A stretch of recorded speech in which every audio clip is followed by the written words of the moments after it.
What's up, guys? We made it to the National Palace in Bangkok. This place is just stunning. The architecture is very grandiose, very colorful. We have to explore everything around. This place is huge. So let's see how long it's gonna take us to get through this whole palace.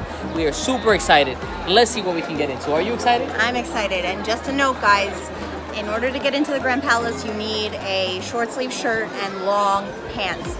Shawls won't cut it, and then it costs about 500 baht to get in, which is a little bit on the pricey end for most of the entrance fees, but I swear the inside of this palace will not disappoint. Look at that. So let's go, guys. The Grand Palace is undeniably one of the most famous landmarks in Bangkok. For your first trip, you definitely have to check it out. It was built in 1782 and for 150 years was the home of the Thai king and the royal court, as well as their administrative seats of government.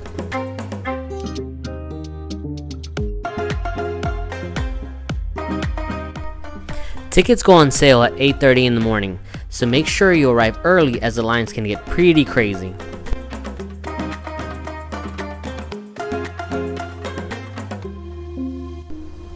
Make sure to grab a map in the beginning because there's sure a lot of ground to cover and you can get lost otherwise.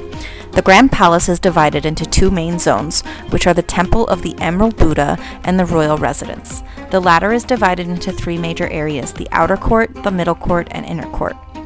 All amazing sights to see with intricate architecture and design and art.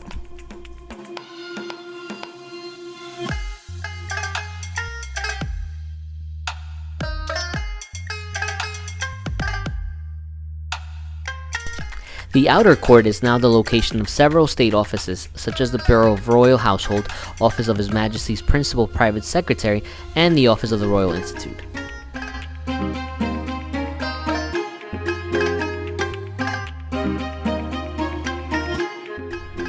The middle court is the area where royal ceremonies are held, such as the royal coronation.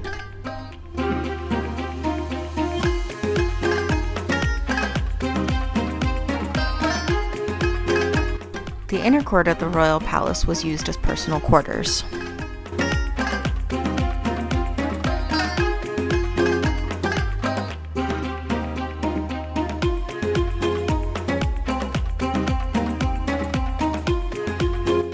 Thailand's royal palace is something that everyone should definitely check out once.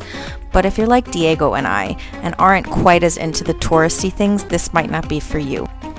Because this is such a famous landmark, almost every tour group comes here, so the crowds can get kind of loud and unruly.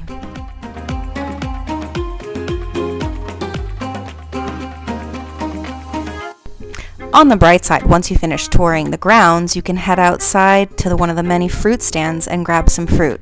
Our favorite, pineapple on a stick. It took Elysia and I about 2 hours to see the whole palace. We would recommend wearing sandals since you'll be asked to take them off when entering any building. Plus, don't forget to carry bottled water with you.